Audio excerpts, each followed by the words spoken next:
Donc, quand on avait discuté avec Will et les orgas pour un sujet, en fait, il avait dit oui, non, ça serait cool de montrer un truc plus interactif où l'audience participe, etc. J'ai un sujet, on verra à la fin hein, quand je vais le montrer, vous allez pouvoir participer si vous voulez. Ou alors on va improviser, je ne sais pas.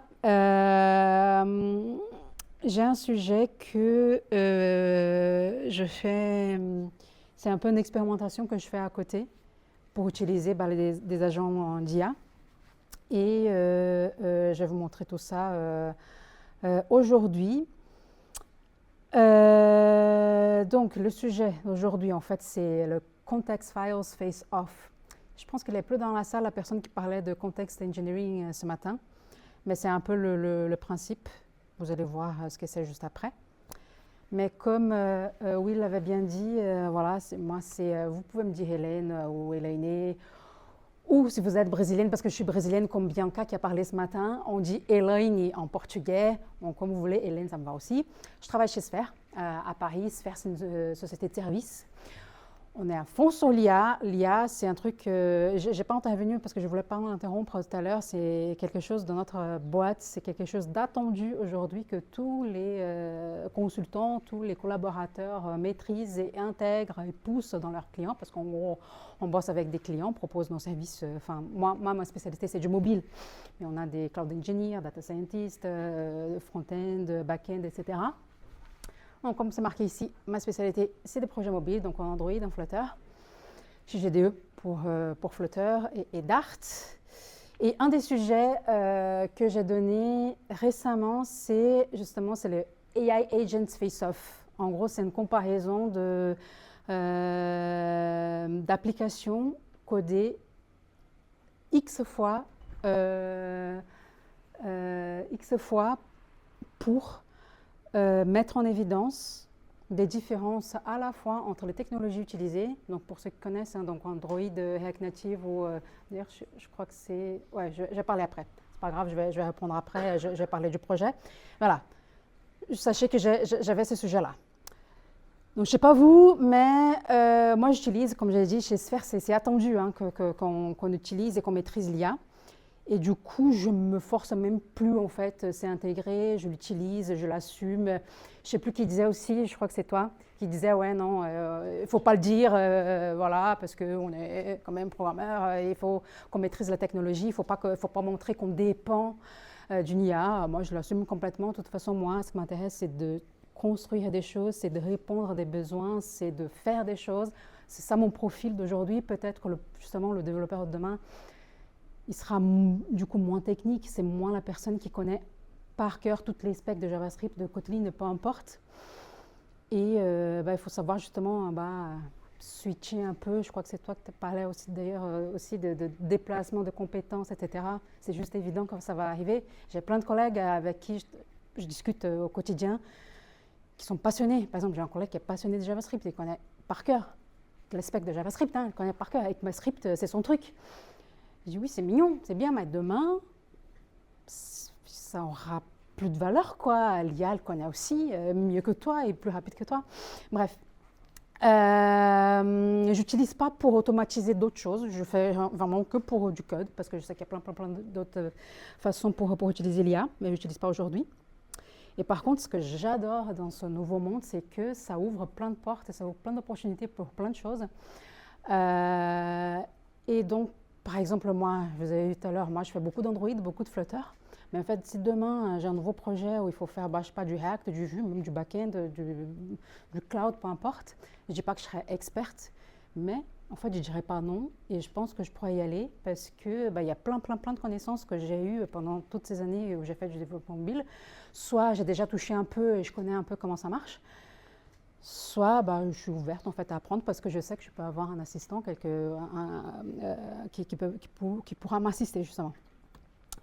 L'autre chose, c'est que ce qui se passe, c'est que tout le monde, quasiment tous les développeurs, en fait, on a des pet projects, on a des side projects, et en fait, sont tous en train d'être faits. Et en fait, si les gens utilisent vraiment ces outils-là, tous ces projets-là, en fait, pareil, en discutant avec des gens, ils disent, mais en fait, j'avais une liste de projets où je me dis, mais je ne prends jamais le temps de le faire, ou voilà, je ne trouve pas le temps, etc. Et en fait, c'est génial parce qu'on peut, justement, on peut se poser une soirée, un week-end, et on peut se dire, non, voilà, je fais avec un agent, et en fait, ça fonctionne. Et il y a un autre truc très cool aussi que je trouve, c'est que ça permet des études ou des expérimentations plus ou moins avancées qui n'étaient pas du tout possibles avant ou alors étaient trop coûteuses. Donc là, c'est là le résumé de l'autre talk que j'ai fait. Justement, c'est 9 applications réalisées, 9 applications Android, même si React Native on aurait pu faire iOS, Flutter, on aurait pu faire iOS et autres. Et pourquoi ça? Pourquoi faire 9 fois la même application? Parce que si vous n'êtes pas dans l'écosystème mobile, je pense que dans toutes les technos, il y a un peu la même chose, hein, mais dans le mobile, il y a une guerre, entre guillemets, une compétition entre les technos, les frameworks pour faire du mobile. Et les frameworks qui sont les plus utilisés, c'est le natif, Flutter et React Native. Donc, et en fait, en ayant fait pendant plusieurs années du mobile, il y a toujours des comparatifs sur Internet qui sont, dans mon opinion, très biaisés, qui ne donnent pas vraiment les faits concrets, qui ne comparent pas la même chose, qui mettent en évidence des choses qui ne sont peut-être pas très intéressantes pour une application réaliste du quotidien, bref, de tous les jours. Et donc, je me suis dit, voilà, je vais faire la même application réaliste, un truc qu'on pourra voir sur le store, 9 fois avec à la fois 3 technologies et 3 agents, donc Gemini, Claude et Juni. Donc, il y a vraiment double comparaison, à la fois les technologies mobiles et les agents. À la fin, et c'est là où je trouve que c'est méga intéressant aussi, Lia, c'est que j'ai pu faire cette expérience et avec mes connaissances que j'ai accumulées pendant toutes ces années de développement mobile, je sais comment profiler une application, je maîtrise les outils, je sais comment ça marche. Et donc, j'ai pu analyser les performances, la taille d'APK, je fais des analyses statiques avec Sonar, etc. Mais je me suis appuyée sur des assistants pour faire une évaluation croisée. Donc, chaque assistant a évalué tous les projets à la fin. Je ne donne pas les résultats, mais si ça vous intéresse, je peux vous montrer après, mais bon, voilà. Oui, toute la méthode, j'ai vraiment un talk vraiment que sur ça, où j'explique toute la méthode, tout ce que j'ai fait. Et en fait, et je donne les résultats à la fin avec l'évaluation. Et en fait, il y a une étape très importante dans cette expérimentation, c'est que il faut que je donne les instructions à chaque agent. Et en fait, à la fois les instructions des specs, les specs, fais ci, fais ça, fais un écran de login, fais un écran de liste, appelle cette API, etc. Et il y a quelque chose, j'ai passé pas mal de temps à faire ce qu'on appelle soit les context files, soit les developer prompts, en fonction de où on regarde, on peut trouver soit l'un, soit l'autre. Parce que quand on va interagir avec n'importe quel assistant, en fait, il y a vraiment trois étapes dans la requête. Tout d'abord, tout en haut, en fait, peu importe ce que vous dites, peu importe ce que vous demandez à ChatGPT, Gemini et à Claude, peu importe, il y aura toujours la première étape, il y aura les system prompts. System prompts, c'est Anthropic pour Claude, c'est Google pour Gemini, etc. qui ont fait. Ce sont des choses vraiment que le fournisseur, donc le provider, a dit que c'est les premières règles qui seront toujours respectées, qui prennent toujours le dessus, prennent toujours la priorité. Par exemple, il y a des choses, si quelqu'un veut demain créer une application ou avoir des instructions pour comment créer une bombe nucléaire, des choses comme ça, bien sûr que le système ne va pas donner des informations là-dessus. Donc, ce sont des choses sur la sécurité des autres et de soi-même qui seront faites ici. Donc là, c'est le fournisseur, on n'a pas la main. Nous, on connaît très bien les user prompts, les prompts utilisateurs. Voilà, c'est ce qu'on fait, nous, c'est notre interaction avec l'agent. Code-moi une application to-do, fais-moi ci, c'est quoi la capitale de machin, voilà, c'est les user prompts. Mais entre les deux, il y a quelque chose qu'on peut mettre, parce qu'en fait, ce qui se passe, c'est que, surtout, là, je parlais beaucoup d'outils de code, donc on s'aperçoit que l'IA fait souvent les mêmes erreurs. Elle ne va pas utiliser des typages forts, elle ne va pas nommer une variable comme il faut. Et en fait, elle va se répéter sur ses erreurs et on va se dire, ah d'accord, là, en fait, il faut que je la guide mieux. Et c'est là choisir dans mon developer prompt, donc c'est le Claude.md, les agents.md, les Gemini.md, etc. Je vais mettre des règles qui vont être lises par l'outil à chaque prompt. Et c'est ça qu'on appelle les developer prompts. Voilà, donc les context files. Et en fait, il y a eu semaine dernière, je crois, un papier qui a été, je ne sais pas si vous avez vu, il y a un papier qui a été, ah oui, juste pour finir sur ça, il y a des gens qui ne jurent que par ça, hein, ils ont des Claude MD blonds comme ça. Oui, vas-y. Est-ce que du coup, avoir des développeurs prompts, ça augmente la taille de notre requête? Oui, complètement. Quand on fait Oui, parce que ça sera envoyé à chaque requête. Okay. Donc ça compte des tokens, on verra hein, tout à l'heure combien ça coûte, enfin combien en tokens ça coûte. Donc oui. Donc il faut faire gaffe à ça. Et justement, il y a des gens qui veulent vraiment faire une bible, une documentation complète en gros de leur projet. Voici la hiérarchie de mon projet, voici tous les librairies que j'utilise, les règles, les trucs de documentation, les 12 et don'ts, des exemples de code, des choses vraiment très très très grosses. Et en fait, voilà, et les gens, ils font ça, enfin il y a plein de stratégies et plein de gens qui sortent, qui publient leur Claude MD, leur Agents MD, etc. Et disant non, moi ça va bien fonctionner, donc bref, il y a vraiment une communauté d'experts et de passionnés par ça. Jusqu'à la semaine dernière, quand il y a ce papier qui sort, il y a la date, 12 février, vous voyez, donc c'est vraiment très récent. Donc il y a ce groupe de je suppose, ingénieurs qui a évalué plein de projets. Ils ont évalué les agents MD, les fichiers agents MD de plein de projets.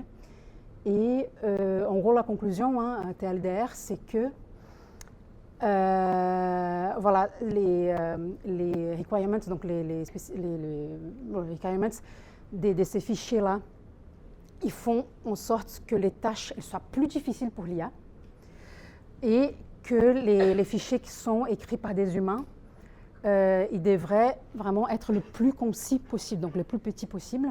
Il y a plein de choses, enfin, je vous recommande vraiment de lire ou de survoler le papier, c'est vraiment super intéressant parce que ils ont mis en évidence que des mauvaises pratiques qu'il y a beaucoup de gens sont en train d'adopter aujourd'hui, c'est de rendre ces fichiers méga longs et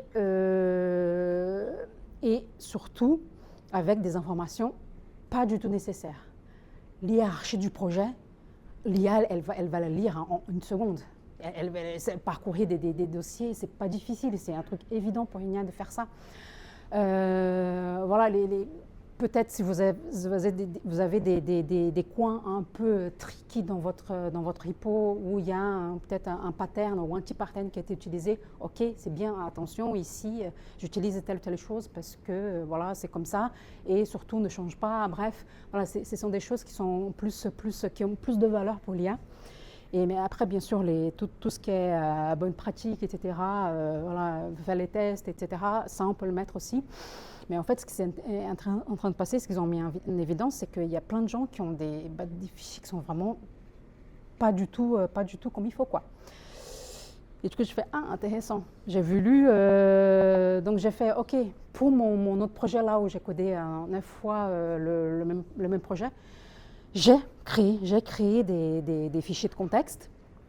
Et en fait, ce que j'ai fait, c'est que je me suis proposée sur des projets bien faits, entre guillemets, que j'avais vus avec mes yeux, qui respectaient une bonne architecture, qui avaient voilà, une bonne hiérarchie de dossiers, de fichiers, et que dans son README, qui disait non, j'utilise ça, je voyais avec mes yeux parce que je connais les technos, que c'était des pratiques modernes. Et en fait, j'ai utilisé 3 ou 4 projets pour générer un agents.md. Et j'ai utilisé ça pour l'autre étude. Et du coup, je me suis dit, mais en fait, je vais essayer de faire varier ce fichier-là, le contexte, et voir ce que ça donne, voir si je consomme plus ou moins. Donc, c'est ça que je vais vous montrer aujourd'hui. Et donc, le context files face-off, donc la comparaison de fichiers de contexte. Donc là, pour le coup, je vais utiliser vraiment qu'un seul agent. Donc là, aujourd'hui, je vais utiliser Claude, mais ça aurait pu être fait avec Gemini. Et surtout parce que dans leur papier, ils utilisaient Claude. ils utilisaient Claude et je pense que c'est vraiment les fichiers Claude qui sont plus... déjà Claude, je pense que les plus utilisés.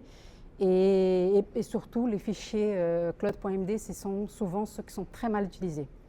J'ai choisi une technologie aussi, Flutter. Et du coup, j'ai 5 cas. 5 cas. Il y en a un, donc celui que j'ai utilisé pour l'autre étude, je l'ai pris, donc il sera dans l'étude. Il y en a 2 de Google. Il y en a 2 de Google parce que là, j'utilise, c'est assez gros, ça va? J'utilise Flutter, juste Flutter pour cette étude-là. Et en fait, vous savez, Gemini, c'est Google, Flutter, c'est Google. Donc, ils veulent faire en sorte que les gens qui font du Flutter, ils soient très... Enfin, là, ils disent comment le faire pour d'autres outils aussi. Mais ils seront très contents si les développeurs Flutter, on utilise Gemini. Mais pour faire Gemini ou Claude ou autre, il faut les rules, les context files. Et ils donnent même 4 versions, je trouvais ça super intéressant. C'est soit le fichier, la totale, je peux même vous montrer à quoi ça correspond. Je ne sais plus combien de lignes il y a, mais c'est vraiment très long. Hein. Voilà, c'est des pratiques, quand il faut faire ci, il faut faire ça avec des exemples. Donc, une version avec moins de 10 000 caractères, une version avec moins de 4 000 caractères, une version avec moins de 1000. Donc, pour mon truc, j'ai pris celui-là, la totale, et celui-là, le plus petit. Il y en a un, en fait, il y a le PDG de Sphère, même si c'est quelqu'un qui a codé en Java, mais c'est plus du tout un développeur, hein, mais c'est quelqu'un qui met les mains dans le code et il est à fond dans l'IA aussi. Mais il se trouve qu'il sort toutes les 2 semaines ou tous les matins, bref, soit une nouvelle appli, soit une nouvelle version d'une appli, et il utilise Flutter. Et donc j'ai pris, et tout c'est sur son GitHub, donc j'ai pris le sien aussi, j'ai pris son Claude.md du PDG, et bien sûr la version avec pas de context file, c'est juste Claude, et voilà, et je délègue tout ça à Claude. Ça c'est juste des screenshots pour montrer au cas où j'avais pas, peu importe, hein. Ce qu'il y a ici, mais je vais vous montrer... Ah oui, j'ai pas dit ce qu'elle fait l'application, parce qu'aussi, j'ai dit, ah non, mais quelle app je vais faire? Il faut quand même que ce soit une app minimum compliquée, mais bon, c'est dur avec le temps que j'avais. Et je lui ai dit, ok, d'accord, je fais juste un appel API, je fais une liste et un truc de détail. Bon, c'est un truc basique, mais c'est quand même un truc assez gros pour pouvoir l'exploiter. Et donc, il y a un truc que je vais m'avancer sur une conclusion que j'ai pour ceux qui n'auraient pas ou qui ne sont pas à l'aise pour tester l'IA. C'est, en fait, je pense qu'il faut trouver quelque chose pour s'épanouir, quoi, pour un truc fun, un truc qu'on aime, peu importe. Moi, je suis une milléniale. Moi, je suis née dans la génération des Pokémon. Et ce que je trouve incroyable dans le monde du Pokémon, c'est que c'est encore vivant jusqu'à aujourd'hui. Il y a les gens qui ont les cartes. Donc là, je me dis à nos étudiants, j'espère qu'il y a des gens qui au moins aiment un peu Pokémon ici, et peu importe hein, si vous n'aimez pas. Mais c'est le sujet que j'ai choisi pour mon application. Voilà. C'est d'utiliser la Poké API. Voilà, en gros, c'est une API qui donne l'information sur tous les Pokémon, quoi. Mais peu importe, hein, c'est une API. C'est une API ouverte, il n'y a pas besoin de clé, etc. Donc, j'ai voulu faire ça. Et donc voilà, mon prompt, c'est juste faire la liste des Pokémon de la première génération. Et je me suis dit, j'ai vu dans les data models qu'il y avait même le cri, voilà, le bruit qui fait le Pokémon. Donc, je dis, quand je clique sur le Pokémon, il faut que le fichier audio il se joue. Peu importe. Et du coup, j'ai fait une V2 aussi avec la page de détail. Quand on clique sur la cellule, on a une page de détail avec plein de choses. Voilà les résultats. Les résultats de la V2. Les codes les couleurs, c'est juste la couleur du thème pour que je puisse faire la différence aussi. Donc, le type de fichier, donc le Google large, la totale, Google small, moins de 1000. Celui de PDG de la boîte, le mien de mon ancien projet, et pas de fichier. Donc déjà, le Claude MD, donc les fichiers de contexte qui contiennent toutes les instructions. Voici la taille en token. Donc ça, ce sont les tokens qui vont être envoyés sur toutes les requêtes qu'on envoie. Donc là, 1006, 470, 2,4, 2,1 pour moi, le mien, et 0, voilà, parce qu'il n'y en avait pas. Et la consommation totale de tokens après ma V2, et j'ai fait une V2 parce que la V1, en gros sur la V1, ils étaient tous à peu près la même. Il y a juste celui-là qui avait un peu plus. Mais là, c'est là où je pense qu'on commence à voir des choses intéressantes à analyser. Première chose, sur les 2 versions de Google, donc là, vous avez vu, c'était vraiment un fichier très long. Et celui-là, je ne vous ai pas montré, mais je crois que c'est 10 lignes. Je crois que c'est 10 lignes, juste avec quelques règles. Même chose pratiquement, donc il n'y a pas de différence. Et là, où j'étais très triste, mais je vous montre parce que voilà, c'est la vie. C'est ma version finalement qui a plus consommé. Et elle est très grosse, c'est un fichier très gros, mais c'est même pas le plus gros. Le plus gros, c'est celui de mon PDG, avec 2,4 tokens. Mais il a réussi à consommer beaucoup moins. Et je trouvais ça vraiment super intéressant. Je me suis dit, voilà pourquoi. Après, bon, ce sont des fichiers vraiment très longs, il faut vraiment aller dans les détails, se poser des questions, connaître peut-être un peu comment les choses marchent derrière pour pouvoir les optimiser. Mais ça va avec complètement ce que tu disais aussi, Will. On voit, c'est un petit projet. Hein. Là, on est dans les centaines de codes. Je pense qu'on n'est même pas dans les milliers de lignes de code, pardon.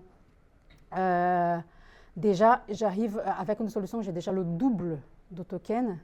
Mais imaginez avec un projet qui va durer des mois et des années. Oui. Combien de temps de développement pour ça? Oh, quelques minutes. Combien? Quelques minutes. Minutes pour chaque. Et là, c'est mon... Ah, bien sûr, le truc... Ah. Ça va être bien... Parce que, bien sûr, comment dire, la résolution a changé. Du coup, tous mes fenêtres sont... En gros, la V1, juste avec la liste, et x5, hein, juste avec la liste, c'était... Là, on voit la V2, ça c'est la V2. Là, il a mis 3 minutes, 5, c'est le plus long.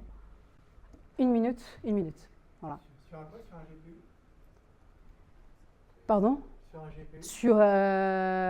Oh non, ça c'est... Oui, après, bien sûr, ça dépend aussi un peu des capacités de ma machine. Après, j'ai rien mis de particulier hein, comme configuration. C'est le truc basique, c'est avec Claude. C'est Claude Code. Donc ça, c'est un terminal, donc c'est Claude CLI. Pour rassurer les gens, ça a l'air simple comme ça, mais c'est des années de recherche et développement. Complètement. Okay, mais c'est sûr. Et c'est sûr. Et j'aurais fait ça il y a 1 an. Je ne dis pas que ce n'est pas possible, mais j'aurais mis beaucoup plus de temps. C'est important même pour les jeunes, aussi bien pour les anciens, d'expliquer que ce n'est pas comme ça et que c'est beaucoup d'années de travail. Non, complètement. Mais là, je pense qu'il faut qu'on soit vigilant ou que les étudiants ils soient conscients, en fait, que... après, encore une fois, je parlais de ça maintenant, mais j'avais ça en conclusion, c'est que, ouais, c'est pas qu'aujourd'hui, il y a encore beaucoup de valeur, je pense, dans le code qu'on écrit, et si on aime ça, si on est passionné par ça, tant mieux, et c'est très bien de connaître comment ça marche. Mais les compétences de demain, c'est de pouvoir bien s'exprimer, pouvoir comprendre son besoin, pouvoir comprendre le métier, où est-ce qu'on travaille, pourquoi on fait ça, voilà. C'est pas la même chose. Et je pense que c'est un atout, comme je disais tout à l'heure aussi, quand je parlais de l'autre étude que j'avais faite. Parce que là, du coup, je me suis arrêtée là pour le moment.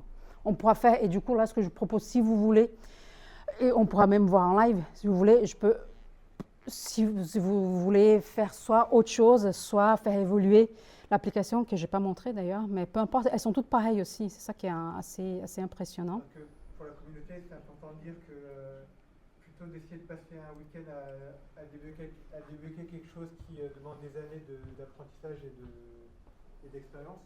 Ouais. Par exemple, pour la communauté, hein, vous savez que je suis un ancien, mais je suis pas un peu bizarre, mais j'explique les choses pour les jeunes.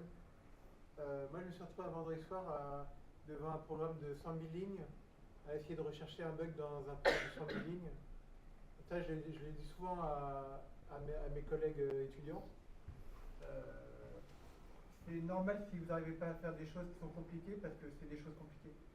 Mm-hmm. Donc c'est important de préciser ça aux jeunes et d'arrêter de leur dire que qu'on arrive, on sort de l'école et on sait tout faire et qu'on peut être facturé 1 000 € par jour alors qu'on ne sait pas, soi-disant, avec des problèmes simples qui demandent des travails de dizaines de personnes en 20 euros. Donc j'en profite qu'il n'y a pas de 300 personnes pour le dire. J'en ai un peu marre de cette période où on fait croire aux jeunes qui sont pas capables de faire quelque chose à la sortie de l'école alors que c'est des trucs super compliqués qu'on leur demande de faire des fois, quoi. Donc moi j'ai galéré tout un week-end et j'ai passé ma vie à gâcher ma vie et mon divorce pour résoudre des trucs comme ça, genre le vendredi soir, passer le week-end au boulot. Donc rassurez-vous les gars, c'est normal si vous n'arrivez pas à faire des choses alors vous sortez de l'école, c'est compliqué avec le boulot. Et perdez pas confiance et battez-vous et suivez bien les conseils des profs qui savent pas mal de choses aussi. Oui, et de toute façon, je pense qu'on a eu une discussion aussi tout à l'heure, les compétences, enfin, la capacité d'abstraction, organisation, toutes ces choses-là qu'on apprend, qu'on est obligé d'apprendre quand on apprend en bas le métier, le développement, bah ça sera de plus en plus important, je trouve. Et c'est peut-être mon collègue qui est passionné de JavaScript, qui connaît toutes les specs. Il a une excellente mémoire, il a une excellente capacité de garder des informations. Donc, il pourra transposer cette compétence sur d'autres problèmes très complexes aussi. Voilà, donc en fait, toutes les applications. Vas-y. Ouais, vas-y. Est-ce qu'il y a des skills, des plugins? Non, il n'y a rien. Zéro. Il y a juste Claude MD. Non, je dis que le vôtre était pur, contrairement au sien. Ah, ok, oui, ok, il est tuné à fond, ouais. Oui, il y a des études sur les skills aussi qui sont, que je n'ai pas vues. Mais celle qui a fait plus de bruit, je pense, c'est celle sur le Claude MD. Ouais. Ouais. Ok. Ouais, surtout les tools qu'ils utilisent, bref. Et oui. Et c'est aussi, ouais, ça sera... Bon, je vais faire une conclusion après, je ne vais pas m'avancer sur ça. On est d'accord que c'est compliqué quand même. Deux. Ça. Non. Un junior peut coder ça en quelques heures quand même. C'est une liste avec des détails. Après, peut-être le modèle de données, il est gros quand même. Mais justement, c'est souvent un exercice de recrutement, ça. Liste de détails, vous savez, c'est... Oui, voilà. Ouais. Ouais, c'est un truc assez classique. Je ne dis pas que c'est évident non plus, hein. Il faut des connaissances. Mais c'est un exercice assez voilà, classique. Ouais. Et du coup, est-ce que vous voulez essayer un truc ou pas? Quelqu'un inspiré? Vas-y, donne-moi une instruction. Je vais l'écrire ici d'abord. Soit, je vais penser sur la liste. En fait, on peut rajouter un filtre, on peut rajouter de la recherche, on peut afficher d'autres choses sur l'écran de détail. Le de stats, par exemple, des trucs comme ça. Ouh, ok. Les filtres par Couleur couleur. de... Ok. Mais... Il y a une recherche ou pas? Non, il n'y a pas de recherche. La liste est juste une liste. Il n'y a pas de recherche, pas de filtre, rien. Quel est le niveau d'évolution entre les différents Pokémon? Dans le détail, je pense, oui. Dans le détail... Attends. Non, je pense pas. Non, il n'y a pas. Il y a les abilities, il y a les moves, mais... Non, il n'y a pas. Mais je sais que c'est dans l'API. Dans l'API, il est... et du coup, il faut un truc. Il faut juste un truc. Il faut qu'on se mette ensemble pour... Hein? Comparaison. Des potions. Potions? Oui. Des potions dans Pokémon. Oui, mais là, c'est les... Oui, il n'y a que les Pokémon, il n'y a pas les items, il n'y a pas les objets. Comparé par taille? Comparé par taille.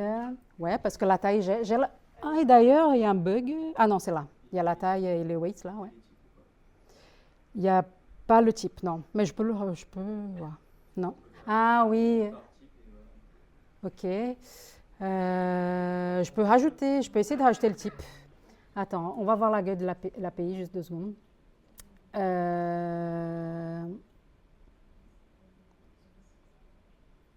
Ça, c'est mon usage de Claude, mais il est où mon... Oui, parce que je suis là. La Poké API, par exemple là. Alors oui, les abilities, il y a l'écrit, il y a les formes. Game en 10, je ne sais même pas ce que c'est. Oui, il n'y a pas le type.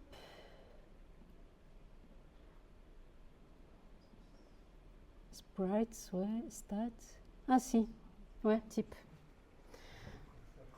Je peux rajouter les types, faire un filtre et comparer les abilities. Non, comparer les stats. Mais après, il faut que j'explique. Justement, voilà.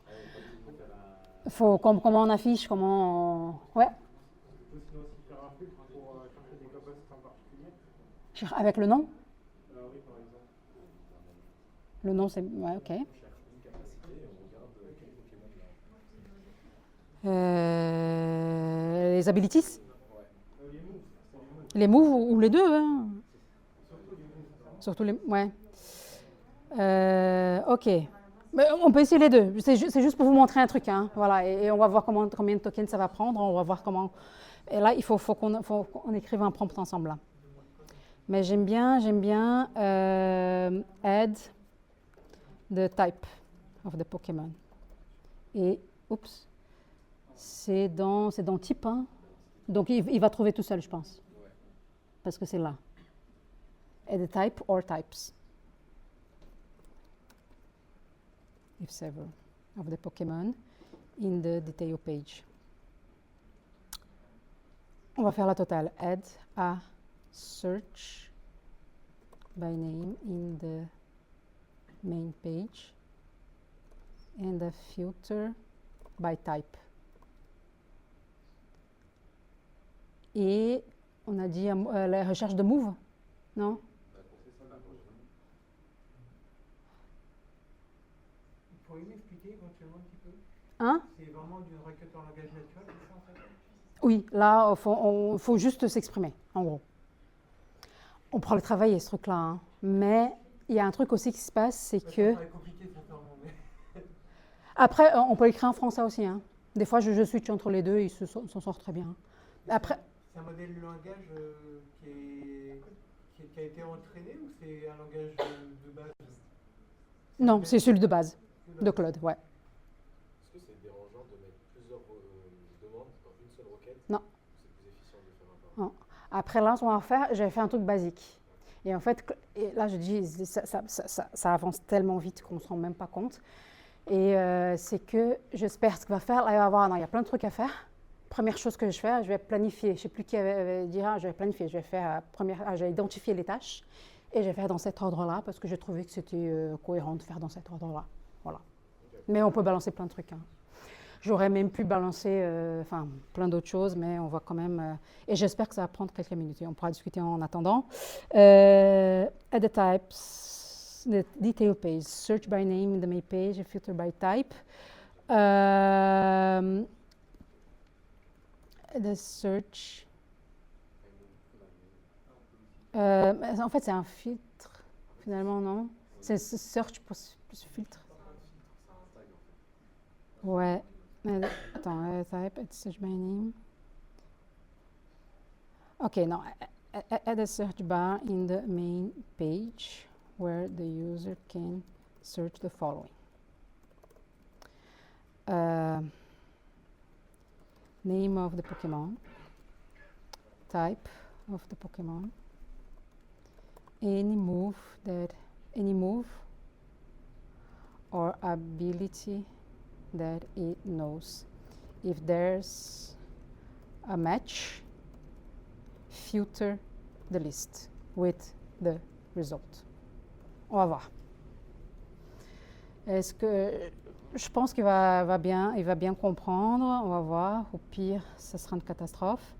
C'est quoi? La langue utilisée, c'est un peu en anglais ou en français, l'impact, il y a une étude qui a été faite sur les langues, je ne sais pas si vous avez vu, les meilleures langues pour parler avec... oui. Donc, et l'anglais qui était 4e était dans le top 10, c'est sûr. Après le français, je ne pense pas du tout qu'il était dans le top 10. Hein. parce que ça consomme moins de tokens aussi. C'est plus green. Et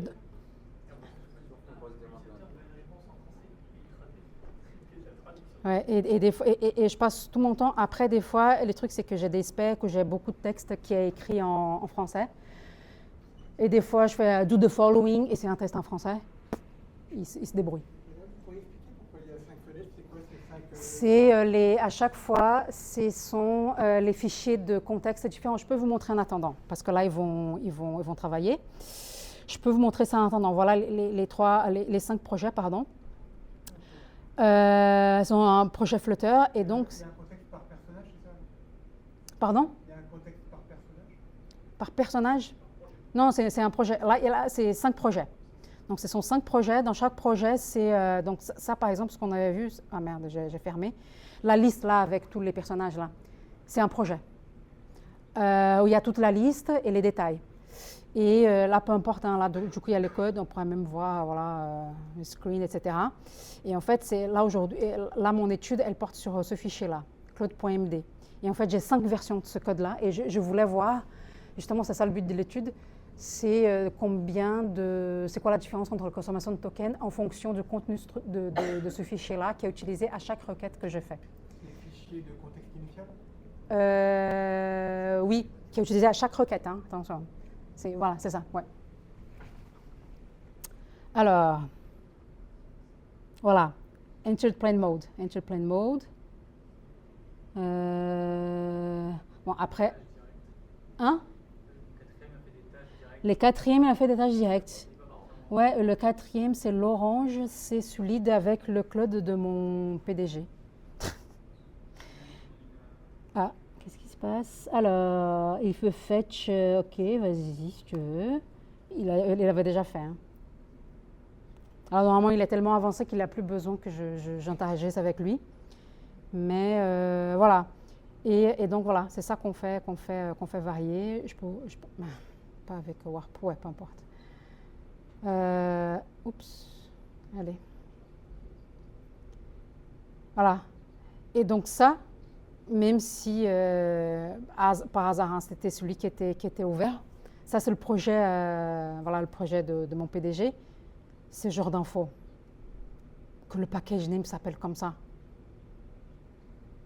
Il n'y a aucun intérêt d'envoyer ça à chaque requête. À mon LLM, que ça utilise Dart 3D, et machin, ouais, encore, why not, il va comprendre parce que c'est dans un fichier de configuration quelque part. Que c'est Android only, why not, et avec ça, ok, parce que comme ça, il sait qu'il y a des limitations, etc. Ça aussi, pareil, complètement inutile. Ce que je vous disais tout à l'heure, ça, il fait même pas une seconde, il fait ça en quelques millisecondes. La hiérarchie du projet. Entry point avec machin, il sait. Ça, celui du PDG. Complètement, oui. Et en plus, c'était un autre projet. C'est un autre projet. Et pourtant, il s'est bien sorti quand même. Hein. Il a bien fait le travail.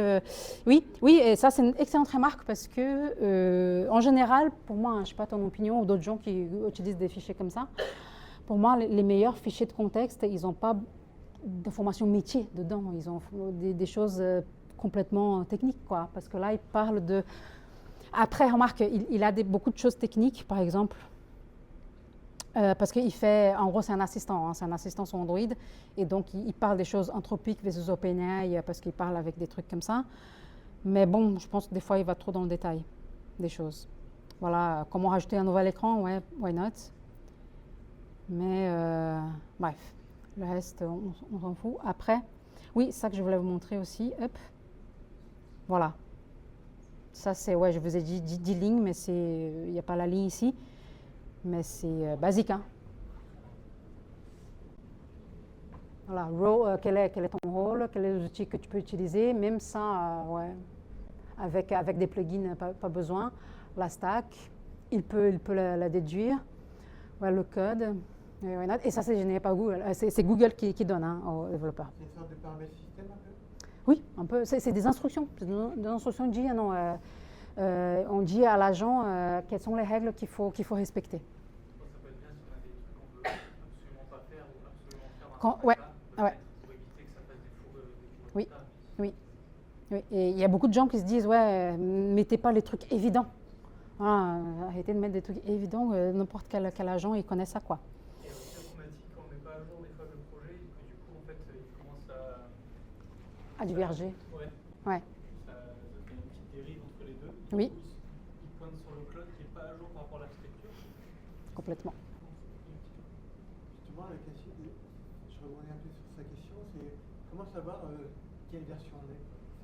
Ouais, il faut faire attention. Justement, c'est pour ça qu'il faut être le plus large possible, quoi. Si jamais, je sais pas, on a migré, on écrit très en détail, je dis n'importe quoi, comment on enregistre nos trucs dans base de données.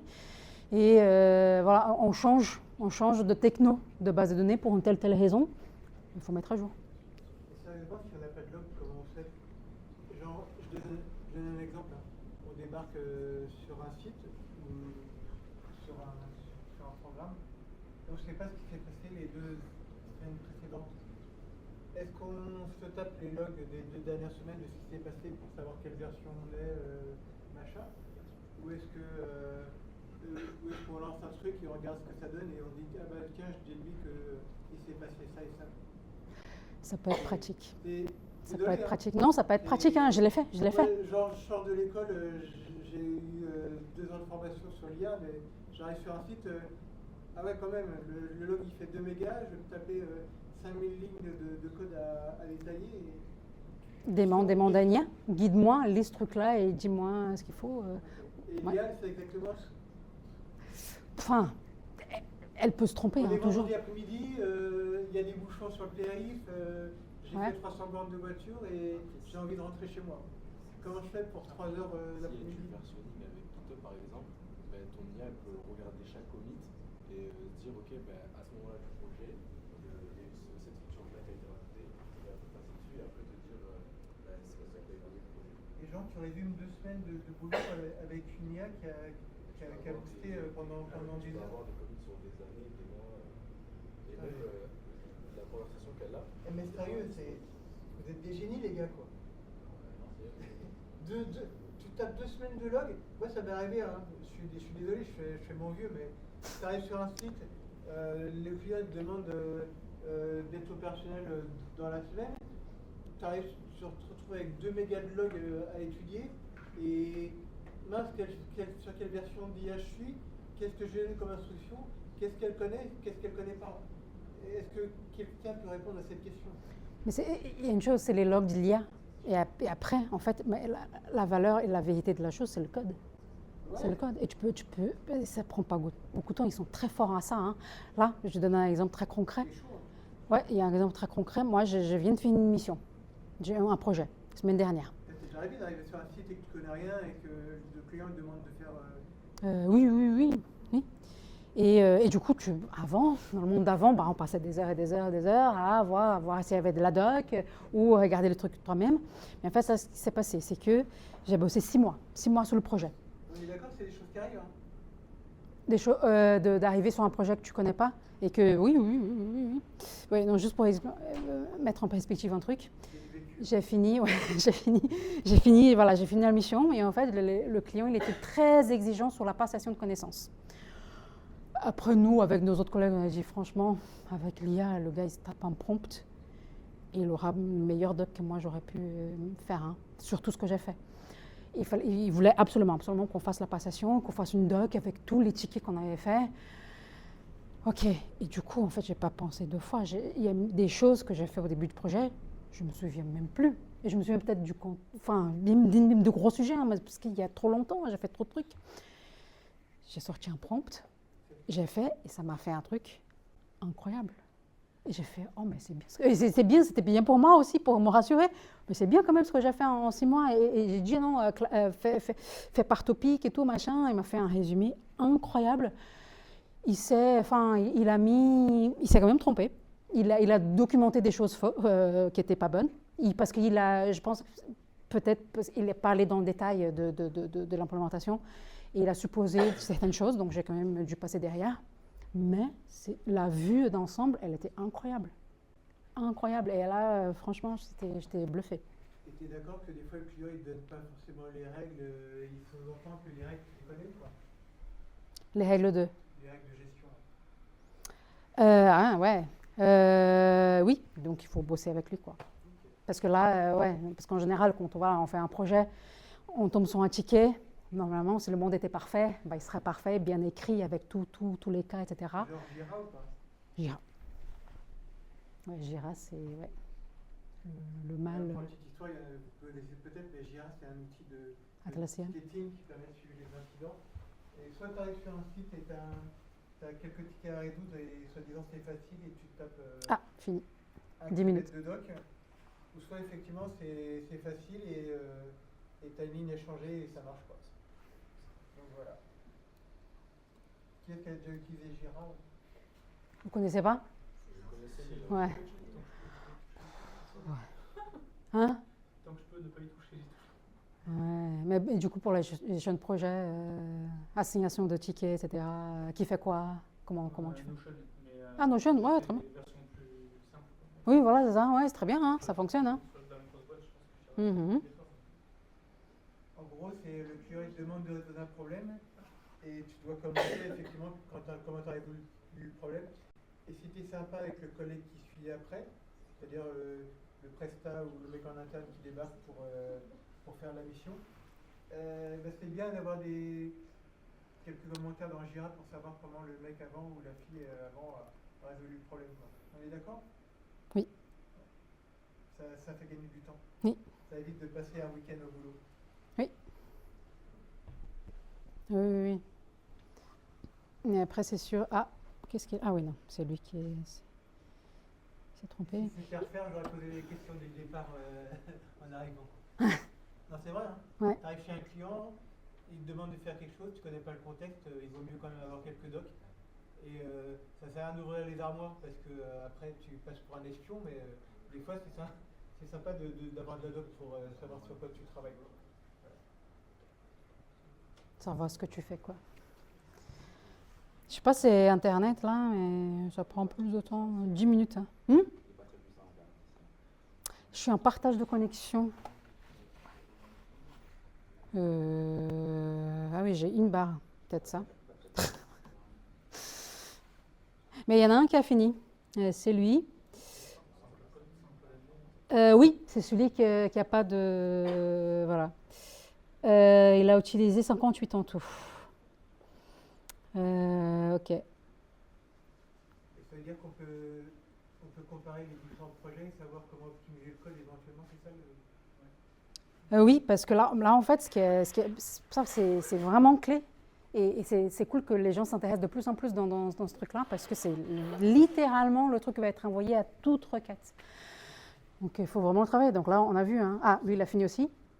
Ah, c'est le mien, lui. Ah. Ça fait perdre du contexte là, parce qu'au bout d'un moment, ça fait un... Oui, et là, je ne sais pas si vous avez vu, mais je ne sais plus si c'était lui ou lui. Parce qu'au bout d'un moment, il n'a plus de mémoire, il n'a plus d'espace quoi, pour se rappeler de toute l'instruction. Donc il dit, est-ce que tu es d'accord pour libérer les contextes? Oui, et du coup, c'est d'autant plus important que ton fichier ne soit pas non plus méga gros, parce que ça limite les capacités. Ah, mais il manque encore plein d'étapes ici. Hein. Est-ce qu'il y a eu des études d'optimisation, de savoir à partir de quelle taille En fait, je ne sais pas si tu te souviens, le graphique là, au bout d'un moment, en fait, le système n'apprend plus, il se, entre guillemets, se perd, ouais. il s'auto-apprend. C'est pas une question de taille, je pense, c'est une question d'instruction. Hein. C'est compliqué ça C'est méga compliqué, ah, c'est méga compliqué. Hein. Ouais, et c'est un vrai. Et justement, c'est pour ça qu'on parlait encore une fois hein, de changement de compétences.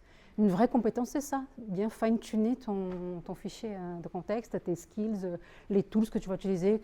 Si tu t'en utilises plus. Après, ça aussi, pareil, c'est une utilisation assez basique. Hein. C'est un agent à chaque fois. Après, bon, Claude, il va faire des sous-agents, il fait sa tambouille lui-même. Mais il y a des gens qui utilisent plein d'autres outils pour faire des choses plus spécialisées dans telle ou telle chose. Oui. Pour ajouter quelque chose, c'est la discussion qu'on a commencé à avoir ce matin. C'est au niveau de l'optimisation de contexte. Je ne sais pas si tu te souviens, on a abordé ce sujet ce matin. Et pourquoi? Parce que, en fait, vous savez que quand on utilise soit un GPU, soit comment on appelle ça, un TPU. Et un Tensor. tensor, Tensor Processing Unit, ouais. en fait, ça coûte de l'argent à l'entreprise. Et en fait, on va plus parler bientôt de prompt engineering, comme je disais ce matin, on va parler d'optimisation De contexte.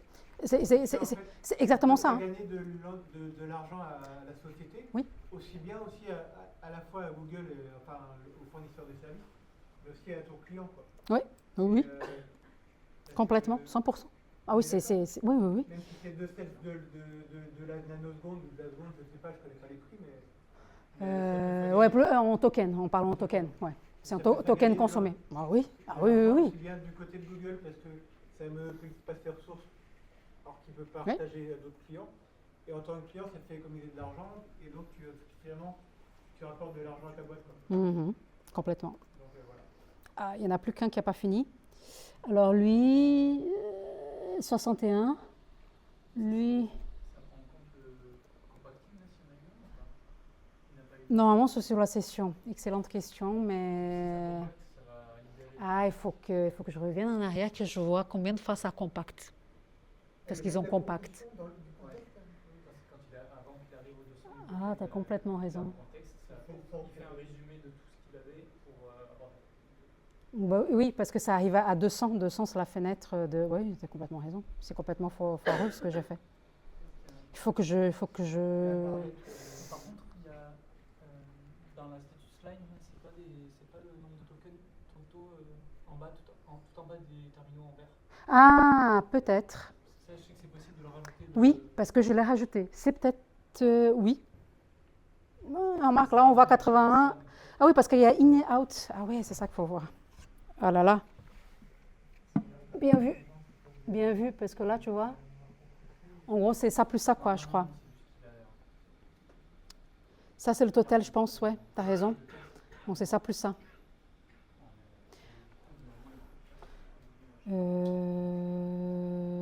C'est 11.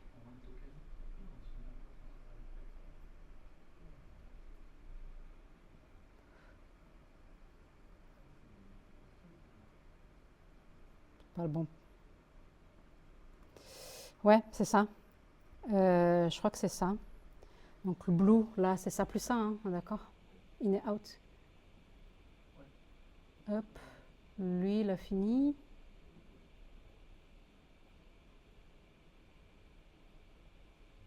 Ou pas, hein. Parce que là, c'est... Alors que là, il dit 81. Madame, est-ce qu'on a la possibilité de voir Le fichier? l'utilisation de la mémoire et des processeurs Ah oui. éventuellement? Oui, il fallait le faire avant. Il n'y en a pas un qui tourne là?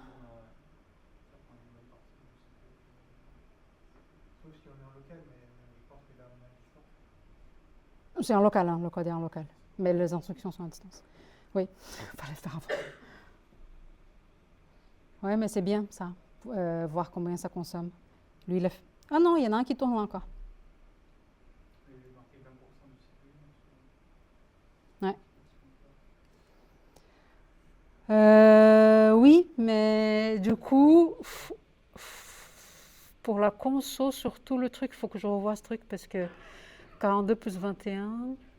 Et du coup, quand ça compte, il nous le dit ou il part en time? Il essaye, je ne sais pas si vous avez remarqué, des fois il y avait des gros blocs rouges, c'est parce que ça plantait. Et lui-même, il se répare, quoi. Ah, c'est ce que vous avez montré tout à l'heure, les logs en rouge et... Ouais.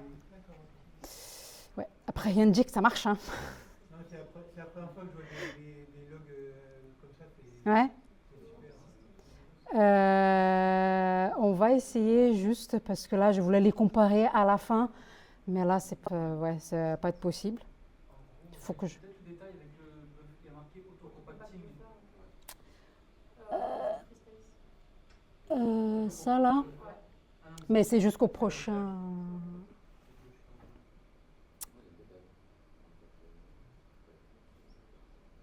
Ouais, je vais pas les fermer. Attends, 31%. Ah, fait chier. Et peut-être que je pourrais en monter. Ouais, tu sais, moi, il y avait un point. Il y avait un point sur le soir. Ouais, bon, après, je verrai. Hein, si... Mais bon, Dommage, mais on va voir si ça a au moins fonctionné, quoi. Red, il a fini. Hein. C'est le premier qui a fini, oui. On va essayer de voir si ça fonctionne. Parce que tout ça... ah oui, et jusqu'à présent, je n'ai pas dit, il m'a fait des sans faute. Hein. Pas, j'ai lancé, first try, c'était bon. Avec les infos que j'avais demandées, avec voilà, tout ce que j'avais demandé, combien il y avait. Là, c'était un peu plus, peut-être tricky, je ne sais pas. Mais on va voir. Alors, qu'est-ce qu'il a fait?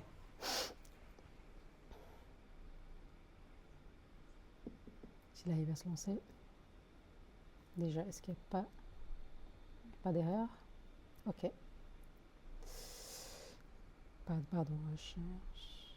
Je pense que c'est Internet qui bug, qui rame un peu. Comment on le fait?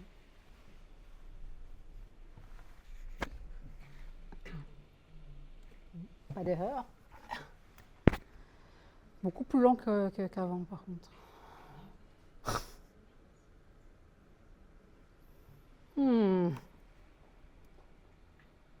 Ouais. Ah, ok. Ouais, ok. Et même les images, elles ont mis du temps à arriver, donc je pense à Internet. Search by name, type, move or ability. Ok. Bulb. Ok. Zor. Ok. Par contre, c'est en anglais, le coup.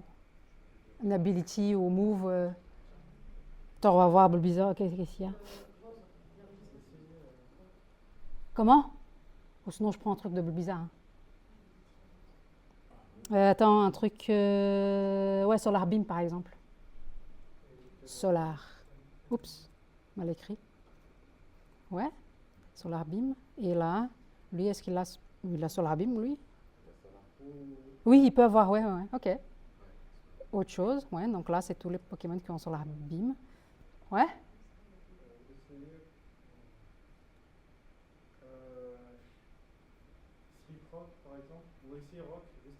Ah oui, rock, ouais, pour les types. Ah, par contre, il peut. Je pense qu'il a un move, non, qui a rock. Après, c'est quelle génération? Une, mais première. Il y a juste la première là. Water. Ouais, voilà, par type. Ah oui, le truc, c'est que c'est par type ou par move ou par machin, donc il y a plein de choses, quoi. Mais ça a l'air de fonctionner. Voilà. Cool, hein? Ça affiche quoi? Et du coup, il a rajouté. Alors, j'ai demandé ou pas? Je pense pas, hein? Add the type in the DP page, je vais demander. Oui. C'est beau. Ouais. C'est beau, hein? Après, pareil, c'est des projets qui ont été faits plein de fois. Les Pokédex, il y en a plein. Bon, bref, c'est pas non plus... on n'est pas en train d'innover, hein, là. Mais c'est quand même cool de voir, quoi. Donc, pour le calcul des tokens, je pense que je vais faire ça à tête reposée. Et si j'ai un truc bien, je montrerai, je fais un post sur LinkedIn, peu importe. Mais je vais finir. Oui, ce que j'avais dit, franchement, c'est... Je pense qu'il faut... Ouais, vas-y. Chapeau. Hein. Ouais. Vraiment chapeau. Ah, ok, merci. Et il y a du boulot derrière et je pense que... Beaucoup. Il y a, Oui, et on ne se rend pas compte. Ouais. Ah oui, c'est bien. Personne qui bossait sur le projet aussi, à mon avis. C'est bien que tu dises, ouais, boulot. Après, on se dit, tu as bien raison de dire, non, il y a plein de gens qui ont travaillé beaucoup d'heures pour faire en sorte que ça fonctionne. Moi aussi, je travaille énormément, hein. Beaucoup. Et là, on se dit, avec l'IA, on n'aura plus besoin de rien faire. Mais rien que la charge cognitive de se dire, non, mais qu'est-ce que je vais faire, comment je vais faire, comment je vais démontrer, machin. Pour le premier projet, là, les 9 projets, j'ai une semaine de ouf, parce que j'ai fait ça sur mon temps libre en plus. Mais je pense que je n'avais jamais autant travaillé de ma vie. Et t'es d'accord que quand tu sors du boulot, t'es un peu en mode zombie, un peu, non? Genre, non, c'est différent, mais c'est différent parce qu'il y a beaucoup de... Faut le dire, parce que tu sors du boulot, tu sors de l'ascenseur, tu te dis, mince, comment je suis rentré dans l'ascenseur? Ouais, non, je ne suis pas arrivée à ce stade-là, mais ce qui est cool... En fait, ça mouline derrière. Complètement. Ah oui, c'est ça, ouais. Et par contre, c'est pour ça, c'est quand même fatigant et c'est quand même... Il y a beaucoup de choses à apprendre. Alors, vous avez vu, on est en train de décortiquer un peu comment ça marche derrière pour voir comment optimiser. autant faire un truc qu'on aime, quoi. Des Pokémon parce qu'on aime bien, on fait avec n'importe quoi, un truc de sport ou de cinéma, voilà, un truc divertissant. Pour enlever un peu ces trucs-là, non, il faut que j'apprenne à faire de l'IA, il faut que j'apprenne à optimiser, bref, où je ne prends pas le temps, etc. C'est beaucoup plus cool quand on fait un projet qu'on aime, voilà, et qu'on se divertit avec, qu'on est content du résultat. Voilà, ce que je disais, vraiment essayer de comprendre. J'ai un truc à avouer aussi, c'est que j'ai utilisé l'IA pendant ma mission, et je ne dis pas que je faisais n'importe quoi, mais j'aurais pu me former un peu à comment Claude fonctionnait avec ses skills, avec ses fichiers, avec ses trucs pour mieux l'utiliser. Et je n'ai pas fait. Et même là, maintenant, c'est fait. Justement, on parlait de changement de compétences encore, mais il y a beaucoup de gens qui disent, et je pense que c'est vraiment ça, c'est qu'on va passer vraiment de purs développeurs à des orchestrateurs ou des managers, des gens qui vont faire ce qu'on était en train de regarder là. On va voir, ouais, est-ce qu'il a bien fait, il n'a pas bien fait. Donc là, ce sont des choses assez simples. Mais ça se trouve, c'est une règle métier qui n'a pas bien été codée ou peu importe. Donc c'est à nous de surveiller leur travail et d'évaluer et de juger si ce qu'ils ont sorti, c'est cohérent par rapport au business, par rapport à la pérennité de la solution. Et ouais. Comment ça s'appelle ce métier Développeur de demain. Ouais, non, il n'y a pas. Et il y a engineer, on parle. Mais il y a aussi vibe coding. Vibe coding, attention. Je pense que plutôt vibe coding, c'est vraiment notre ami. Je pense qu'il est parti. C'est peut-être lui qui connaît rien à la technique, qui va vraiment. Oui, c'est quand tu regardes pas du tout ce qui est derrière, quoi. Et que tu vas juste, non, j'ai besoin d'un outil qui fait mon agenda, machin, rien. Et en fait, ça va te sortir un fichier Dart ou JS, peu importe, avec tout dedans, avec pas du tout de truc. Ça peut être vibe codé. Moi aussi. Hein? Agencé, oui, agenceur, manager, oui, mais excellente question, parce qu'en fait, il n'y a pas encore. Chez Sphere, par exemple, on parlait tout à l'heure de recrutement aussi. Je suis d'accord que dans 6 mois, il y a des boulots qui n'existent pas encore et qui existent dans 6 mois. Ouais. Genre contexte architecte manager, par exemple. Ouais. Je viens de l'inventer, mais oui, dans ça a 6 du mois, sens. Dans 6 mois, architecte. Ça a du sens. Devrait exister.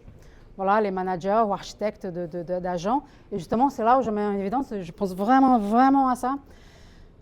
C'est que, justement, il y a des compétences que peut-être étaient moins importantes ou pas si importantes pour nous.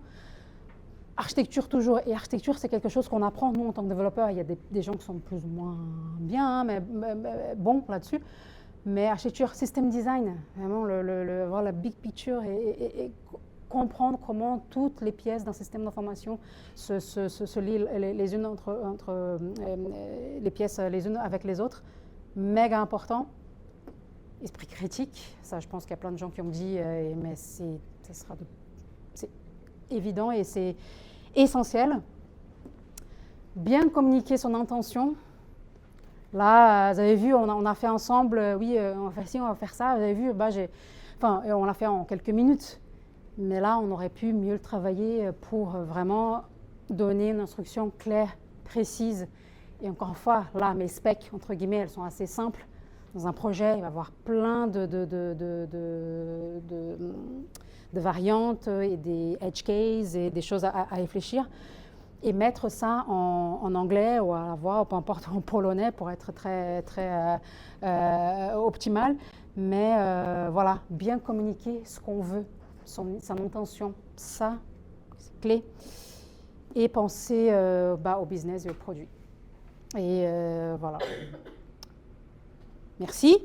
N'hésitez pas, du coup, je disais, merci, m'a rajouté sur LinkedIn.